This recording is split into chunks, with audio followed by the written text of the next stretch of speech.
Hi.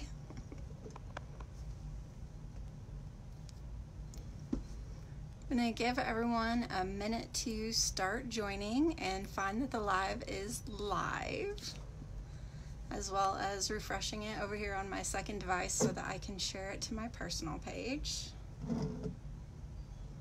Also, so that I have the opportunity to see your comments, since this camera will be capturing what I'm doing. How is everyone this morning? Or this afternoon, depending on your time zone.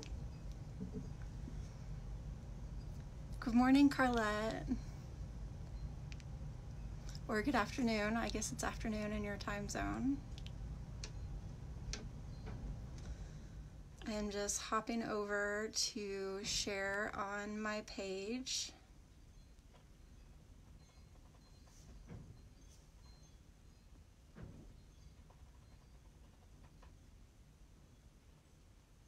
And if you wouldn't mind, if you have nail professional friends to share with, please do feel free to share the video. We're going to cover hard gel basics.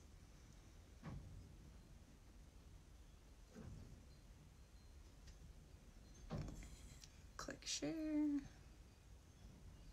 Good deal. So I'm going to click on this so that I can see everyone's comments. And then make sure I've got the volume turned off, because that would be annoying. Oh, it's only 11 there. Okay, good deal. Oh, that's right. You're in Oklahoma. Good morning, everyone. Hi, Angie. Hi, Sandra. All right. So let me make sure I've got this on silent so it's not buzzing with alerts. I think I have it on quiet. I think. So I'll give everyone just a couple more seconds to join so that they don't miss anything. And then we will go ahead and get going. Get my gloves on and get ready. And this is going to cover some hard gel basics. Good morning, Katrina in Illinois. You're my neighbor. If you have never done hard gel, or if it's been a really long time since you've done hard gel, this is definitely the live for you. We are gonna cover some basics. We'll get started with a little bit of brush care, because we definitely want to take good care of our brush. It doesn't matter what product you use. A lot of the technique is universal. Naturally, the product that I will be using happens to be C&D. However, if you have product questions about the product that you specifically use and I can't answer them, I hopefully know an educator for the product that you use, and if I can't answer your question, I can help you find an answer to your question. Otherwise, a lot of technique is pretty well universal, so hopefully we should be able to figure out an answer to most questions. If I should miss a question, I do promise to come back and go through the comments and catch all of them at the end of the broadcast. Otherwise, I'm going to try my very best to catch everything as we go. Hey, Nicole, Scotland, awesome. Hi, Beth. Hi, Veronica. I will do my very best to catch everything as you ask questions throughout the broadcast. I've got a second device up here. There is a lag and a little bit of a delay because it's live, so sometimes you might post your question and it'll be a couple minutes before your question pops up on my device. So I might not see your question the second that you type it. And so if I ask for questions, it might be a couple minutes before I see them, so just be aware of that. And at the end, when I'm like, okay, are there any questions, I will definitely make sure and wait a couple minutes before I completely close out the live, as well as come back and go through, because sometimes I find that Facebook doesn't show all of the comments during the live for some reason. And so I will also go back through all of the comments that were posted during the live and make sure all of the questions got answered. Are you guys ready to get started and play with some gel? Let's get you flipped around. I'll turn my light on so you'll be able to see my play space. We'll put this down so that you're closer to the camera. And I'll turn you around and get you going. All right. Let's talk a little bit about brush care.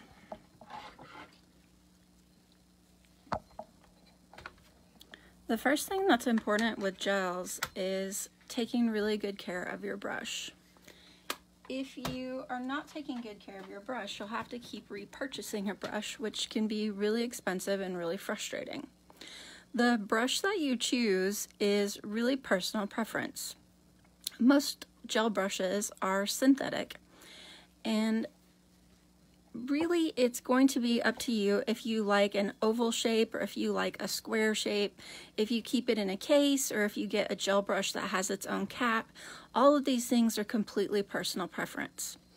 Most gel brushes you can clean out with a little bit of alcohol or the cleanser that you use for your gel product. It's really going to be dependent on the gel brush or the manufacturer of the gel that you use.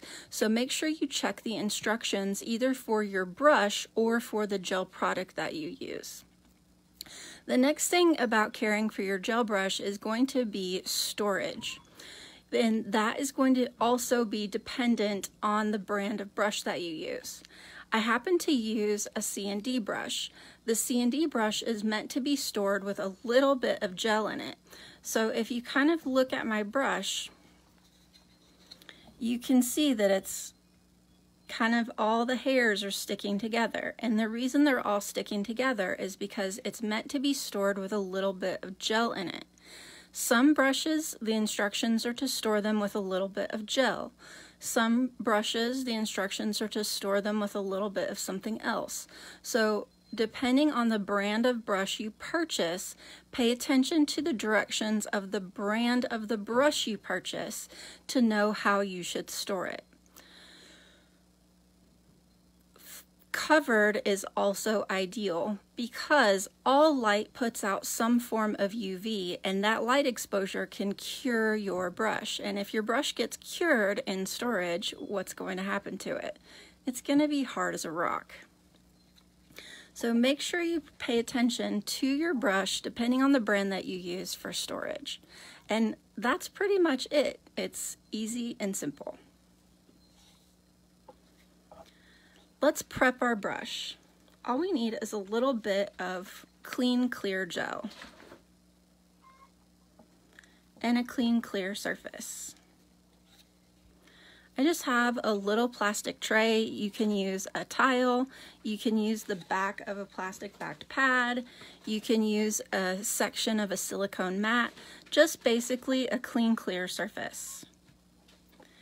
I'm gonna work some clean, clear gel into my brush, which is essentially just going to work the air out of the brush that it might have in it from storage. This is also going to pull together any stray hairs. Nothing's more frustrating than to be trying to work with the gel and you've got it wonky. So we want to make sure that our hairs are all nice and tucked together, solid. So by pulling some clear gel through the brush, we have our hairs all nice and tucked together, solid. And we're eliminating any air that's in the brush that could cause air bubbles. Then our brush is ready to get going.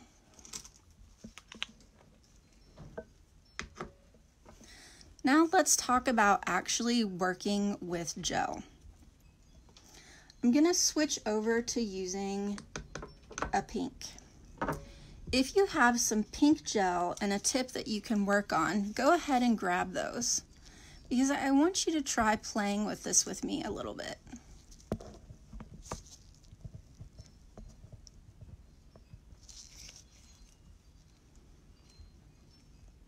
There's a little trick that you can use if you're really new to gel. Gel isn't going to cure until you put it in the lamp. So there are a few things you can try that will allow you to kind of get the feel for actually working with the gel. Get a giant scoop, because we can play with this scoop of gel for as long as we would like. The first trick is getting the gel off the brush.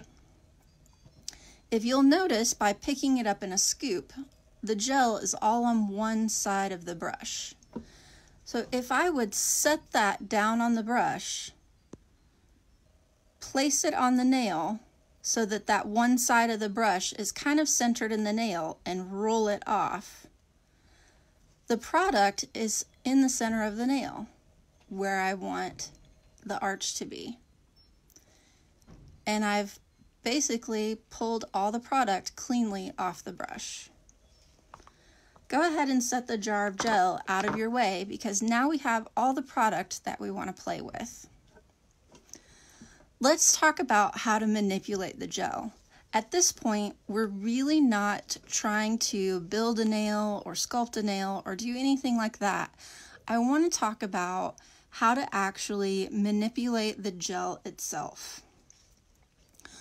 One of the key things to working and building is going to be your brush angle. When you're working in zone 1, it's ideal to have your brush angled the way you want the finished nail to be. So if we're working at zone 1, we'd like that angle to taper. So when we're bringing any of the gel out this way, we would have the brush angled to pull the gel at a taper. When we're working in zone 2, we would have the brush angled more flat, because we don't want to smash that arch that we've built. Another thing is for your brush to hover in the surface of the gel. So just barely touch the brush to the surface of the gel and just kind of hover in it like this.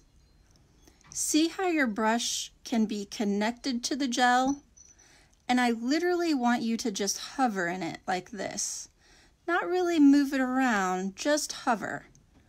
And see how you can be connected to the gel without really pressing on it. Then really gently pull some of it forward down the nail and come off. Then look at the top. See how there's not really a lot of bubbles in that, because you didn't smush, smush, smush, smush it. If you hover in the surface of the gel when you move it, it actually listens to you. The gel doesn't like to be bossed around. It prefers a gentle suggestion.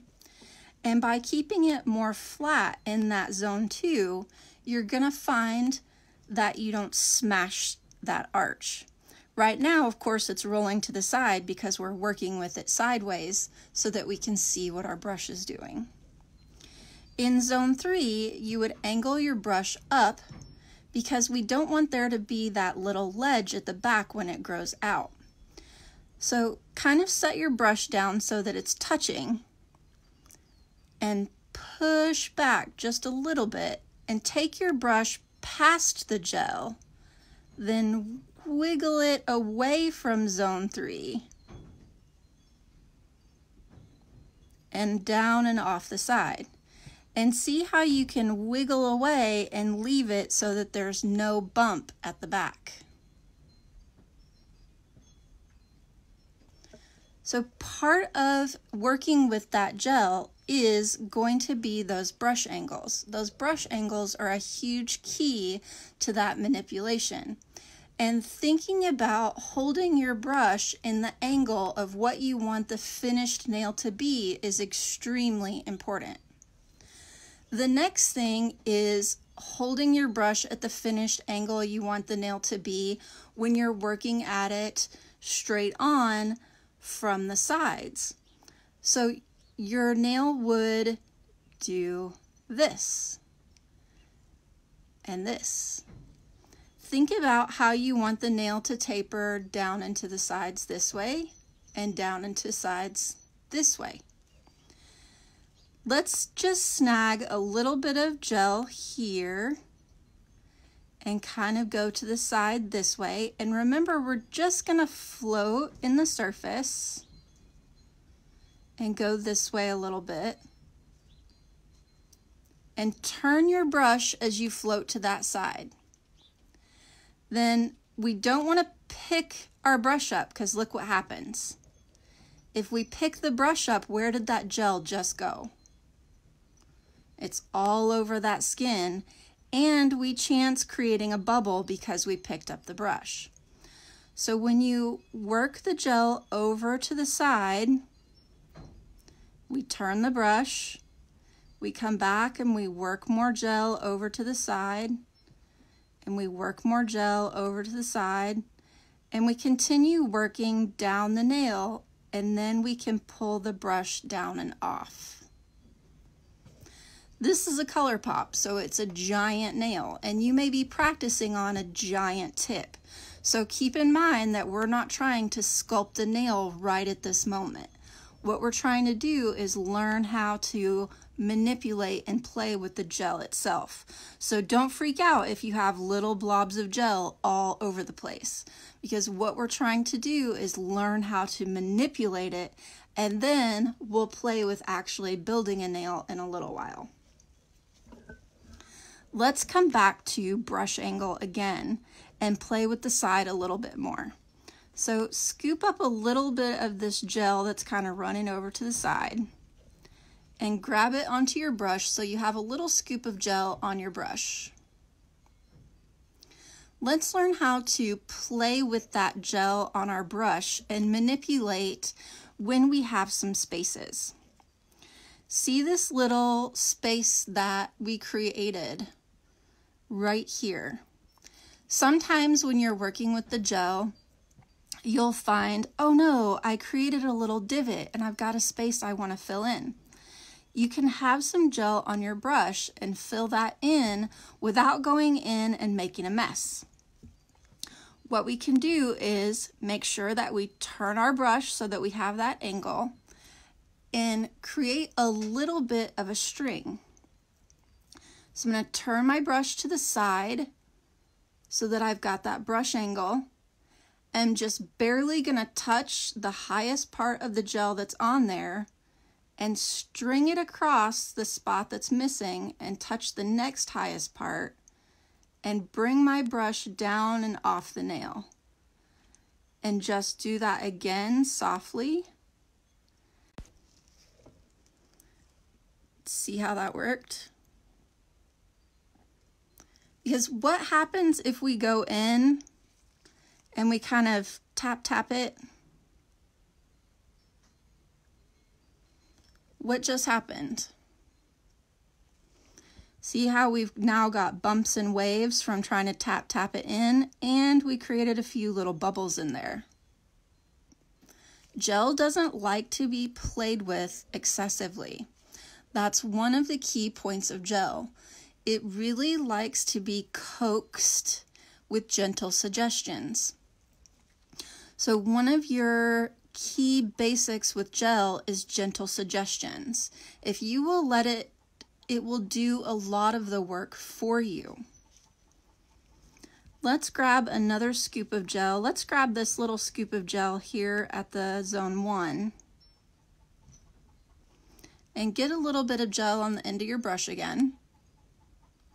And let's play with bringing some down from the arch to work on zone 1. Turn your tip sideways again. And let's work on bringing product down towards zone 1. So let's say we have our product, we have some product here and we'd like to work it towards zone 1. You can either work in circles, gentle circles, or you can work in gentle lines, whatever you're the most comfortable with. The trick is literally to hover in the surface of the gel. Notice that my brush isn't really pushing in the gel itself. It's coaxing the gel from the surface. And if you'll play just a little bit, looking at your brush from the side, it gets you used to the pressure that you're using.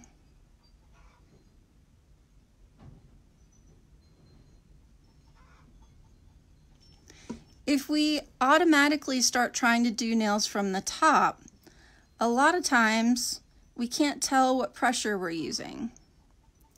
One indicator, if you can see your brush flex, you're using too much pressure. You literally shouldn't see your brush hairs move. You should be floating in the surface of your nail. And it doesn't matter if you use lines side to side, if you use lines up and down, if you use circles, all of that is personal preference. The trick is that you're really softly in the surface. Another trick with gel is making sure you have enough product. This is clearly not nearly enough product for this size of a nail. You would need 4 times as much product to do this entire nail. If you find that you get a lot of bubbles in your product, that can be an indicator that you are working with the gel too much, or that you don't have enough gel to actually cover the area that you're trying to work with. Let's try working with zone 3 again. So scoop up a little bit of gel off of there and grab some on your brush. Let's set it back here. You always want to start away from zone 3 so that you have room to work towards it. And we're going to want to go to the side and notice that we turn the brush, go to the other side, turning the brush, and we want to push the brush ahead of the gel in zone 3 so that it completely flattens it out. And then we want to pull it down and off to the side so that we don't pull it off and make a string. And notice by kind of moving it around and pushing the brush ahead of the product, that's how we get that smooth line at zone 3, and it starts to angle up so that we don't have that little ledge. How are you guys doing with your practice?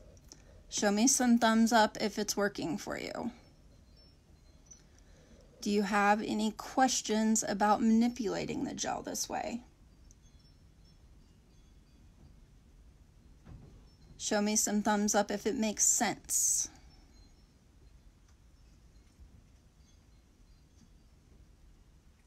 Good deal. Let's scoop up some of the gel. And for those that missed it, when you scoop it out of the jar, if you will scoop the gel onto one side of your brush, when you come back in to work on your nail, lay it down centered on the nail and roll it off. And it's an easy, clean transfer onto the nail, and it makes it much easier to work with the gel, as well as giving you that high point right onto the nail. Oh no, Beth, your product is at the salon. Well, I will save this live and upload it to my YouTube so you will have it to practice along with later.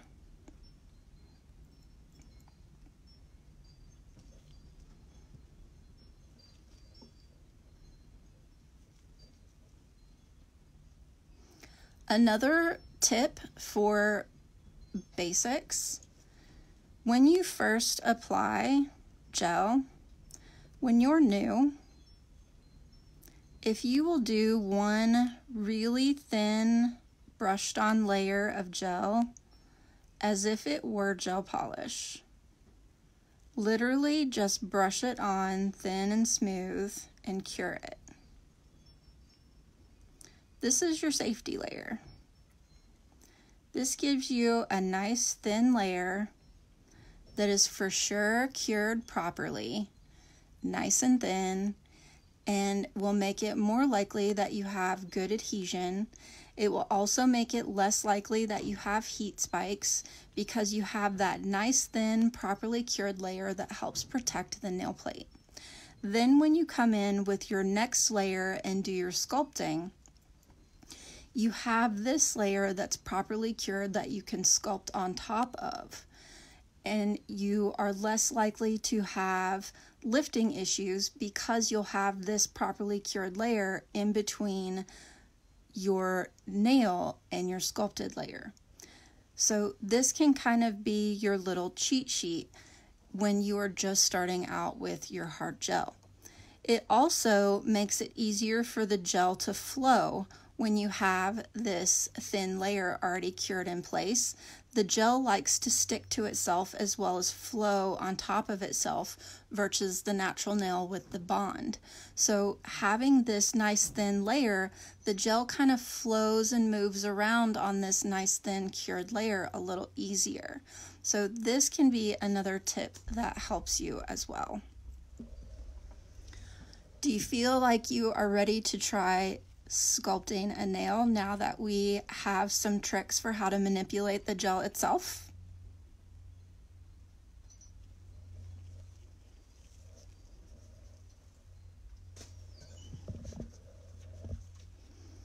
I'm going to work this into my brush really well.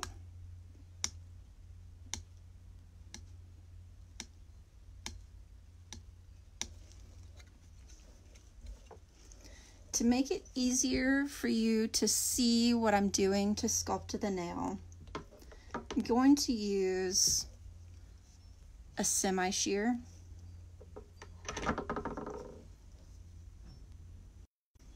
So that you're able to see the color a little easier as we sculpt. And this is just a flexi finger to make it also easier to kind of see as I use the brush angles. And it will be harder to see the brush angles that are going this way since I'm going to hold the finger like a client, but pay attention to the brush angles that go this way as I'm working, because that's going to be important. Hey BFF Mel. If we were doing this on a client, I had some people request that this be a Brisa basic. So if we were doing this on a client, it would be important to apply the bonder. So whatever gel product you're using, make sure that you're following the manufacturer's step-by-steps. If I were doing this as a Brisa service on a person, I would apply the Brisa bond and cure for button number 1 or 10 seconds. Then, as we discussed, if I were going to use my little cheat to make sure that I had a nice cured layer, I would take a really thin layer of either sheer pink or sheer clear and literally just brush it on as if it were gel polish. So sealing those edges, keeping a nice thin margin away from the skin. Turning the finger to make sure I can see what I'm doing.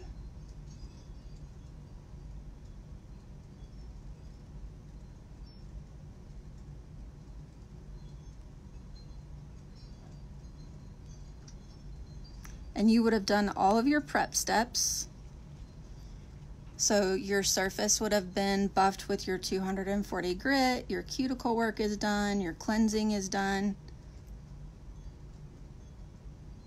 And then your sheer, either pink or clear, is applied in a super thin layer. And you would cure that for the time that your product requires. Since this is Brisa, it goes in the lamp for 2B, which is a minute. And as you have questions, go ahead and post them.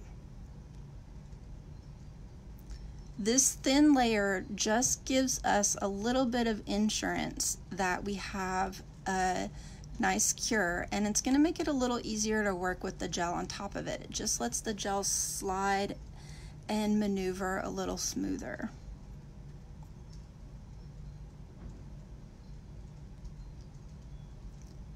Those of you that requested the basics, how are you feeling?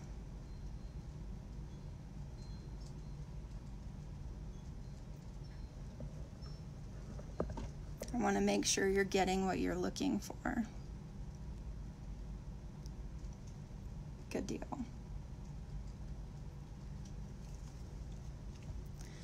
And we're ready to start sculpting. You can sculpt in several different ways. You can do like you would do liquid and powder and do in several zones. Personally, I find that gel is easier to manipulate if you just get one giant scoop and do the whole thing at once. Try it both ways and see what works easier for you personally.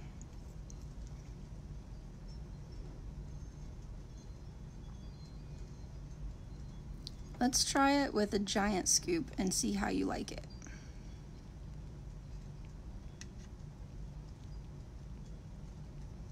So I'm loading it all on one side of the brush,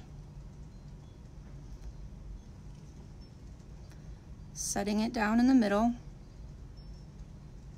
and rolling it off.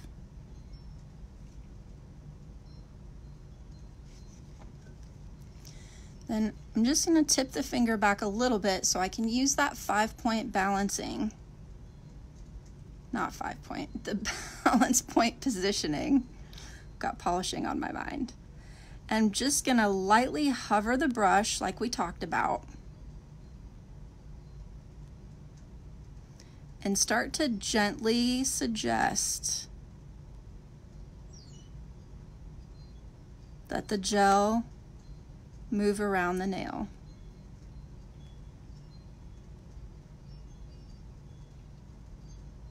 Hello, gel. Would you mind coming down to this side? And just kind of turning the brush at those different angles.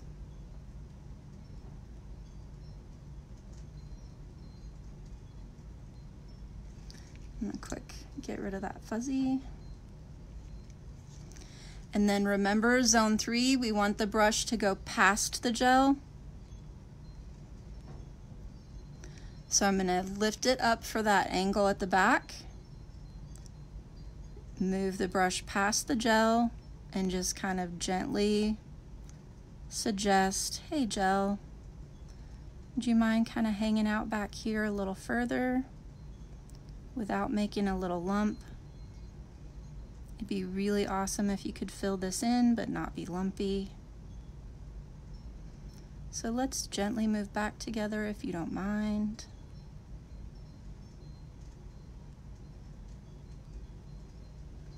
And hey, how about if you go down this side a little?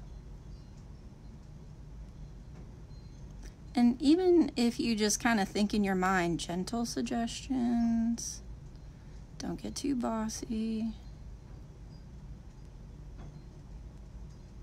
And having that little base layer is kind of like having the base coat with your gel polish. It follows that base layer.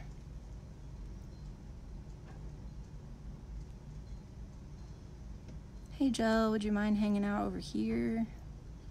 Really appreciate if you filled in this corner and didn't leave an empty corner, because I hate it when I file and I missed a corner.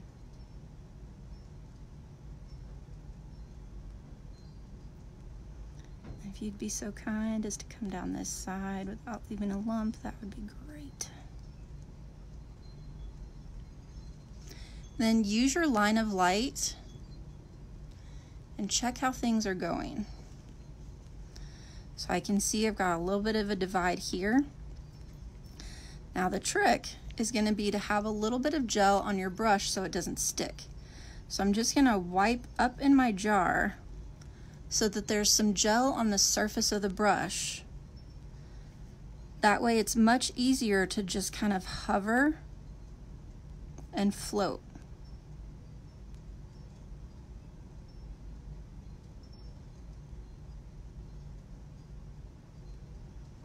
And then once I have that surface smooth, I'm going to hover over to the side to pull off.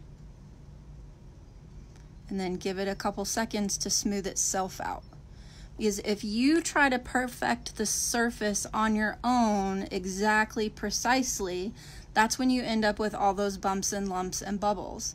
Give it a couple seconds to smooth itself out. Most gels are self-leveling, so let them do the work for you.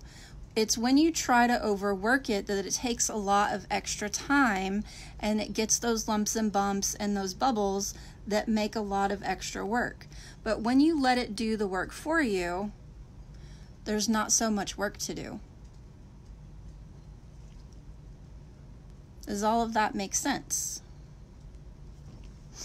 Now I've got a little bit over here where it missed, so I'm gonna come over here and just kind of coax it down this side. Hey gel, would you mind filling in this side just a little bit? I'm gonna properly angle my brush so that it doesn't make a lump on the side, because I don't really like to file lumps on the sidewall. If you wouldn't mind just going down just a smidge more, that would be great. Thank you kindly. And bring it down and off the end. And then this up here, as you can see, is smoothing itself out. So we're not going to have a lot of filing to do, because while we fixed this, that smoothed itself. I don't see any other holes or huge imperfections, so that's ready to go in the lamp. I'm gonna check and make sure my arch isn't in a super weird place, and let's cure that. If you're using Breeza, this goes in on 2B for a minute. If you're using another product, make sure you're curing it to your manufacturer's specifications. At this point, we're gonna be ready to finish file. You can finish file with a 180 grit, or depending on your manufacturer, you might could finish file with a 100. With Breeza, you could do 180 or 100. I usually only need a 180. When you first start out, if you have a lot of lumps and bumps, you might want a 100, but really a 180 is usually going to be enough of a grit, because gel generally files really easy, especially if you kind of practice manipulating it. You'll find you don't have to do as much filing because you understand how the gel works. And really a big trick to the gel is letting it do the work for you. Don't try to force it. The gel likes gentle suggestions. It doesn't care to be bossed around. I'm gonna clean my brush. So just wiping it in here. And we're gonna put it away in the case because the brush does not like to have dust in it. And you can clean your gel surface off. It's going to have some tacky layer or top film. You can clean it with alcohol, you can clean it with your cleanser, whatever your manufacturer suggests. Just make sure you clean it really, really well. And then we're ready to finish file.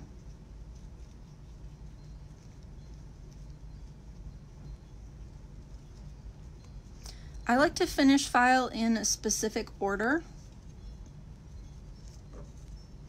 simply because it makes the nails more consistent. And once you get the hang of it, it also helps make your finish filing faster.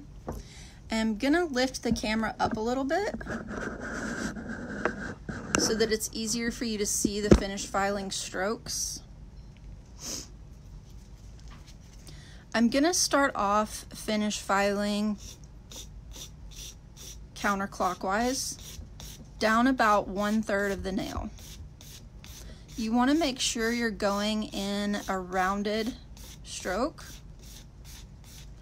because we don't want to lose that nice rounded curve that we built in with our brush angles. Then clockwise on the other third.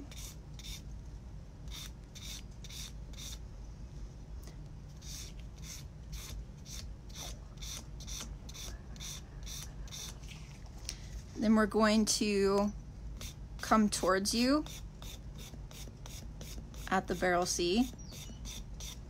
This is where we're tapering that end so it's nice and thin. Then we're going to go around the back, making sure that's tapered nice and thin. And you can also come down along the edges to make sure they're tapered. You want to be sure that you're removing all of the shine. Any shine left behind on that hard gel is going to cause your top gloss to lift. Jenny, the pink that I used is the neutral pink semi-sheer. Carlette, did I get it back in frame for you?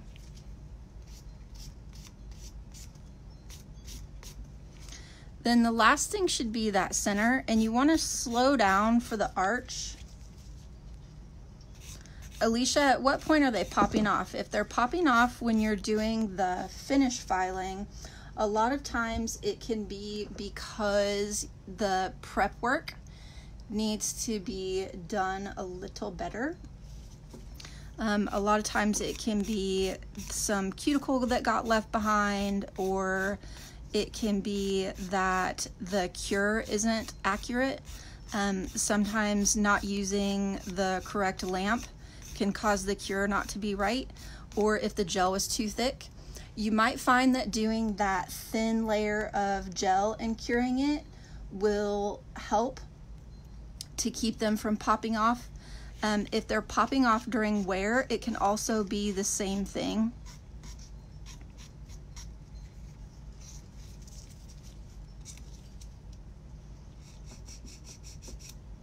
A lot of times with gel, if it's popping off, it comes down to improper cure and prep. I have a YouTube tutorial on prep, but if you need to see prep live, I can probably work that into my live schedule in the live schedule round 2 and see if my son would be a guinea pig. Okay, they're popping off when they've gone home. So I can work a troubleshooting into the live schedule number 2 if that would be helpful, or just a prep. But generally it is curing or prep. Is your salon owner letting you use the lamp that matches the brand of the gel? Is your gel outdated, or your bond? So we'll look at that from all the different angles. Make sure we haven't left any shine behind. Cleanse it. We've got one little spot with a little pinpoint bubble. So I'm going to see if he'll come out.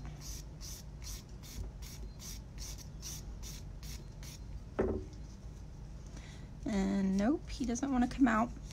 So when you have a bubble, a lot of times that is from overworking it, or there was a bubble in your jar, etc. And what you want to do is make a note of that, because most of the time your top gloss will fill that little bubble hole in, and so it won't be visible. However, you want to make a note of that bubble because it can lead to a crack.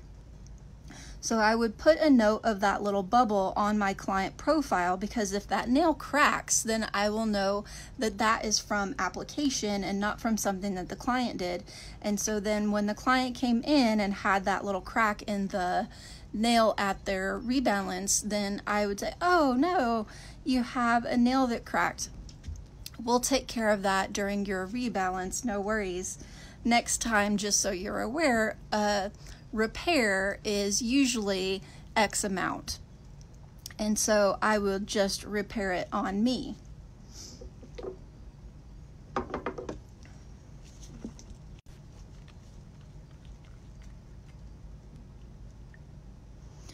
trick to not have your top gloss drip on you is to twirl the wand as you come up and out so that it's not dripping down the wand.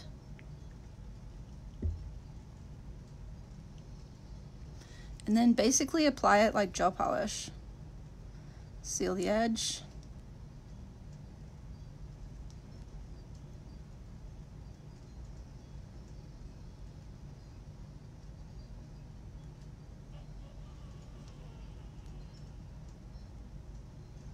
Turn your nails so that you can see to get to the sides.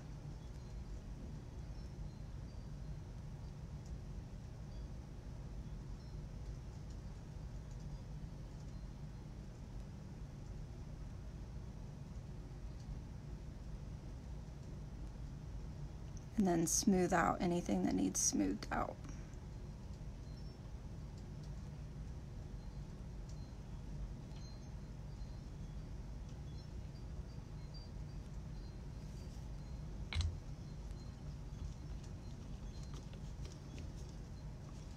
And I can see that I can still see my little bubble, which doesn't make me happy. So if you wanted to fix that, what you could do is brush on a thin layer of your pink.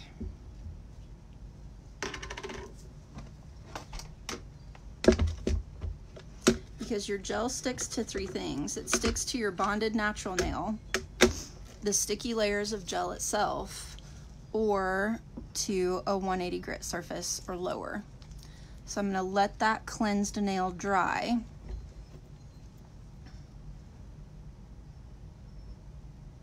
Oh yeah, Alicia, the bonder has to be extremely thin. So Alicia is thinking possibly the popping off is because the bonder isn't thin enough. The bonder needs to be very, very, very thin. You could literally dip the bonder in the bottle and use that one dip for all 5 nails.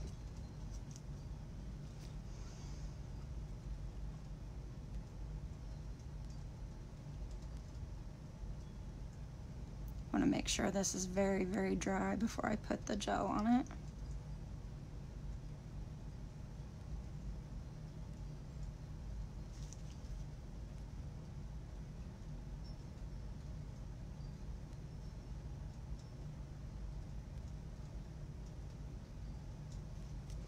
I'm just going to apply a super thin layer of the pink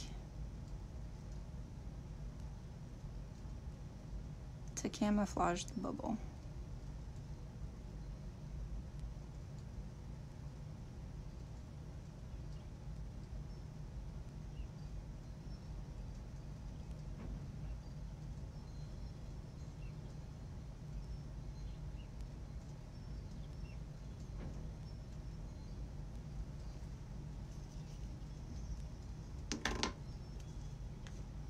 Cure that.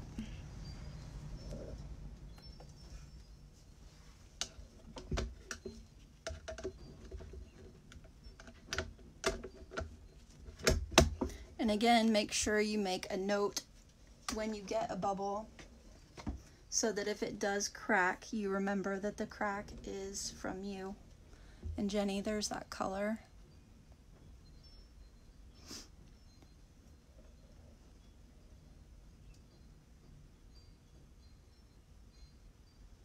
Any other questions?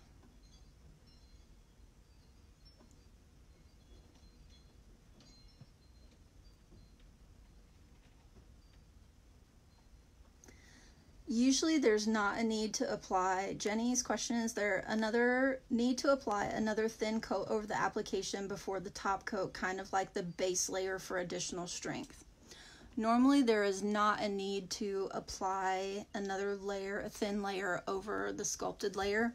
The only reason I applied this thin layer was to help camouflage that bubble so that if you do get bubbles in the nail, like I had on this one, you know how to camouflage it in the salon. You can still just faintly see it on there, but it's much better than it was without that thin layer of pink.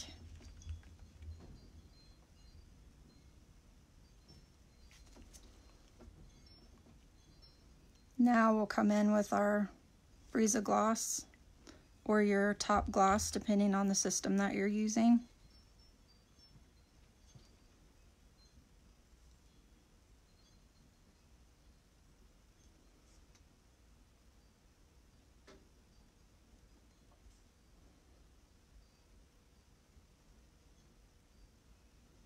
Make sure you turn the finger. It's really, really important that you seal all the edges with the top gloss, because if you don't seal all of your edges, this also can allow for the nails to lift, because it's usually your top gloss that's the solvent resistant part of the gel.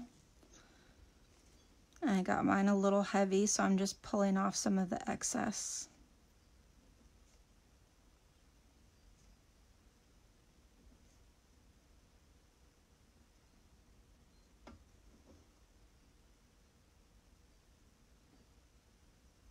You really, really want to be sure that you seal every single edge with that top gloss. Any little section that doesn't get sealed is a potential for a lift. So it's extremely important that you seal those edges with that top gloss. This is the top for if you're using C&D. It would go in the lamp on button number 3, which is 1 minute. So whichever system you're using, make sure that you have applied that top and that you have sealed the edge and you've sealed all the way around the sides. Because if you're not literally like dropping it down around the edges of the gel that you've applied, if you're just going to the edge without dropping it down over the edges, you're not sealing everything in. And everything's literally needs to be sealed in order for that nail not to lift.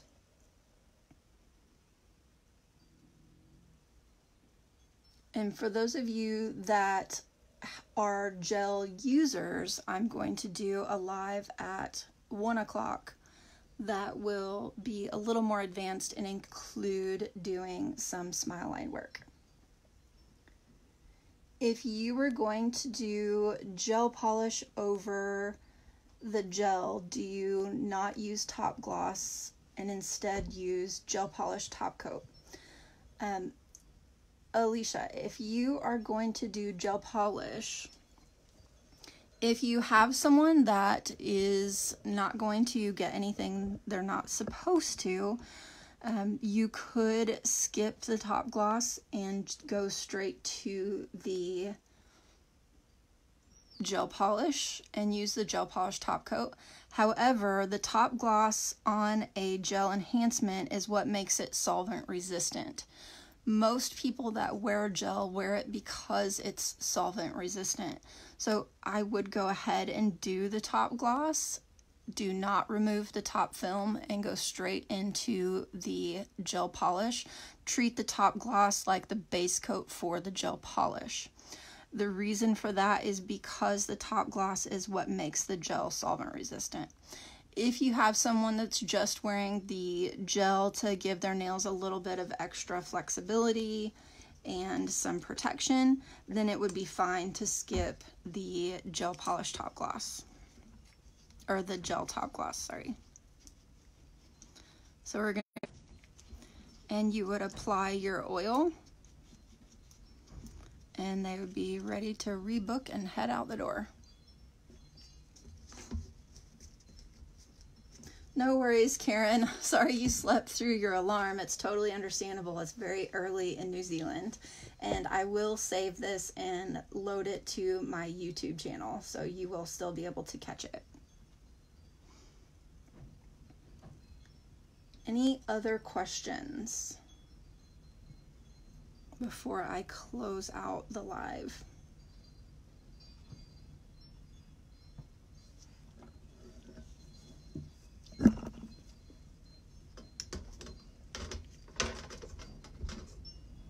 Flip you guys back over right quick. Ta-da! So did that help? Those of you that are new to gel, or those of you that did gel a long time ago, or if you're struggling with gel, did you find what it is that is giving you trouble so that now you can do gel with a little more confidence? Hopefully, kind of knowing how to manipulate gel is really a big part of it. Also, keep in mind that gel doesn't like to be bossed around. Gel really likes gentle suggestions, and the bossier you get with gel, the harder it is to work with. And slow down a little bit. The more slow and deliberate you work with gel, the easier and the faster it moves into place. And it seems like just taking a deep breath and chilling out a little bit is like really difficult to do, but if you do that, the gel will move into place faster, and you'll find that you get it done quicker because the gel listens to you, for one, and there's less finish filing to do. So just kind of chilling out and making gentle suggestions makes the gel a lot easier to work with.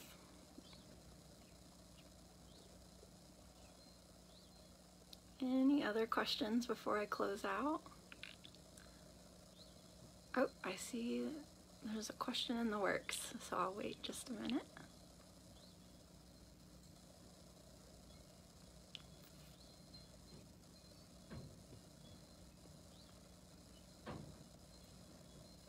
Bye, Karen. Sweet dreams.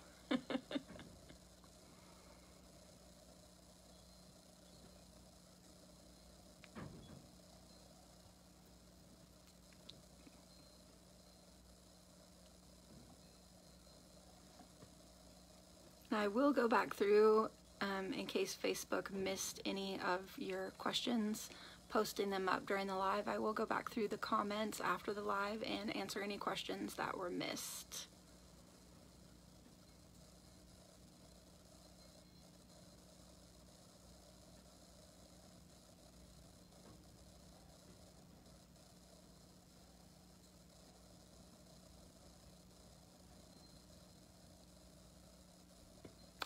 Jenny, great question. She asked, is it necessary to apply gel polish base coat if you are leaving the top film or the tacky layer from the gel? And it is not. The gel itself becomes the base coat for your gel polish, so you can go directly into your gel polish color without applying the base coat from your gel polish. So thanks for joining me today, everyone. It was wonderful to see you. Everybody be safe, and for those of you that are ready to kind of move into smile lines or want some a little bit more advanced, I will see you at 1 o'clock. Thanks for joining me and have a great day. Bye.